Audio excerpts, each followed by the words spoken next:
Today you are going to use some hell vocabulary in your writing from the scene where Harry meets the Grim for the very first time. So the first thing I want to do for me is to watch the video again up to the part where the night buzz appears. And then today we're going to write the first part of the scene using the synonyms that we gathered yesterday for our planning. So if you watch the video again, press pause on my video and then press play when you are ready. So remember, not only do I want to see some synonyms in your writing today, we also need to try and use lots of Year 5 features. So have a go, see if you can retell the scene using vocabulary, adverbs in various positions, parenthesis, including relative clauses, a range of sentence structures, so simple, complex, complex compound sentences. I want to see neat cursive handwriting, and I want to make sure your spellings are correct too. So I'm going to manual write to you first of all today to try and help you with your writing. So from watching the video clip, I'm going to start off where Harry sat down. So Harry sat, no comma needed there, sorry. Harry sat, comma, shivering, okay, on the cold, wet floor of Magnolia Crescent. He sat as anger. Now the anger that he felt, it surged through him. And he was angry because he didn't mean to blow up Aunt Marge. Instead, it just happened because he was so cross.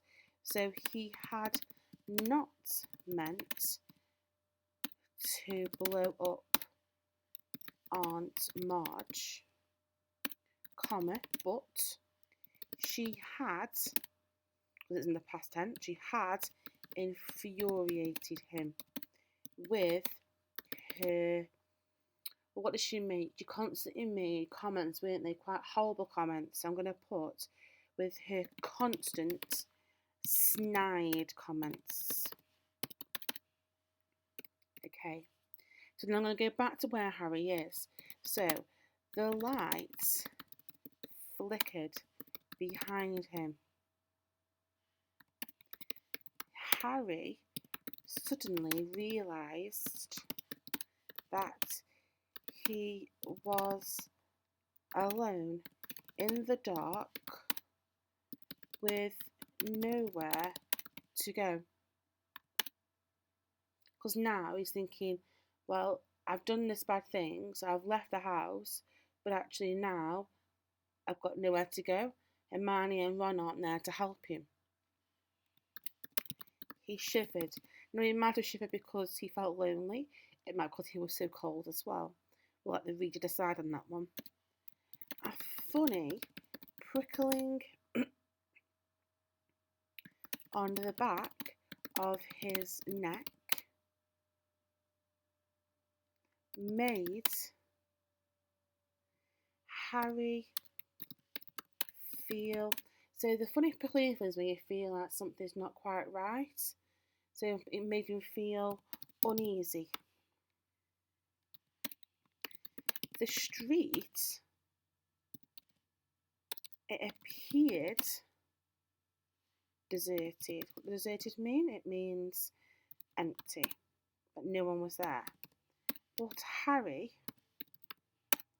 now did not feel alone. So we're having that contrast. We said that he was alone, that he was deserted. We didn't feel alone anymore because maybe something was there. So I'm going to ask a question now. Was he being watched?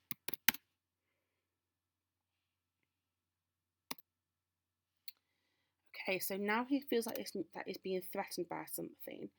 Obviously, he's got something that's going to help him, which is his wand. So I'm going to write, with his hand clenched around his wand, he stood up. because now he felt empowered. He felt like he could face anything with that wand.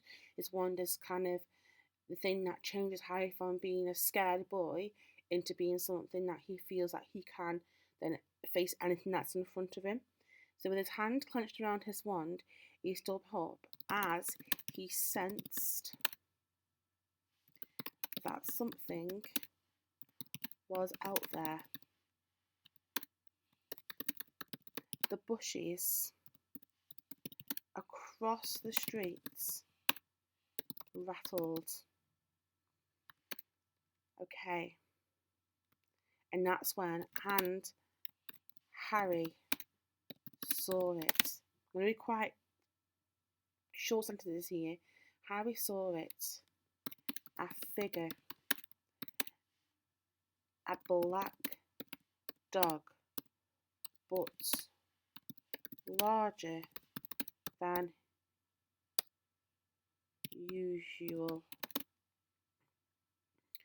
Okay, so then the dog stepped forward. So as the dog, or as the figure, let's put the figure, as the figure stepped forward, Harry flung out his arm, but fell back, landing on the pavement with a bang. Okay, so now this is where the night bus comes. A second later, the street was filled with light as a purple triple-decker bus approached Harry. Oh, capital for Harry. Okay, so I have used there some Year 5 features and some synonyms to help me write the very first paragraph.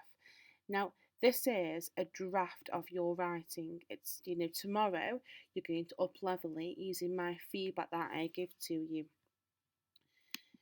So, after you have done your writing, I'd like you to have a go at trying to self-assess against the things that make our writing successful.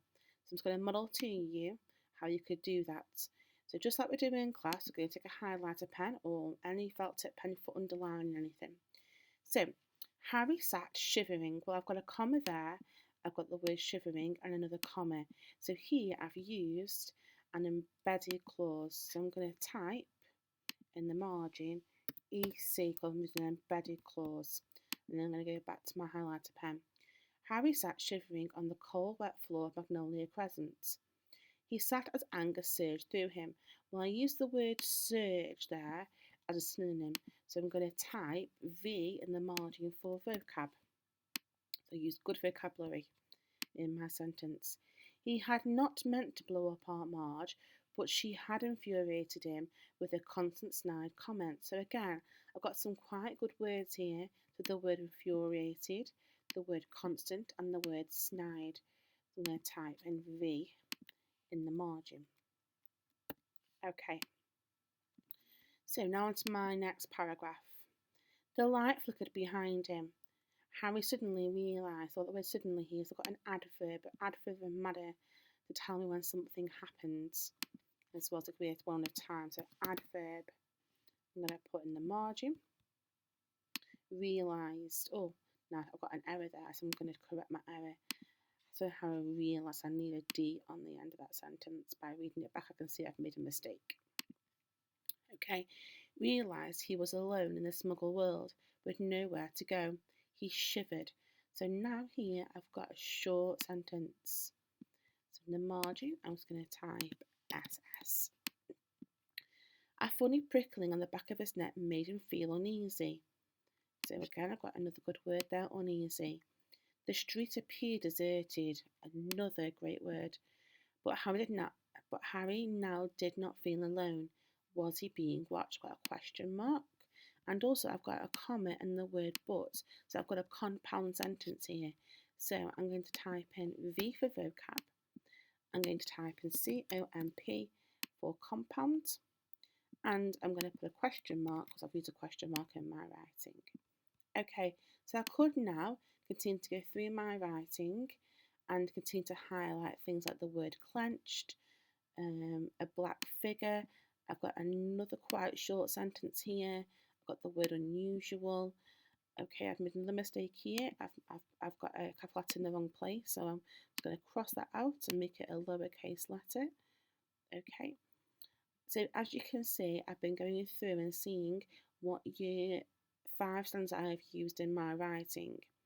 So today, what I'd like you to do is you're going to complete your writing, you're going to self-assess your writing and then email it across to me and Miss Williams.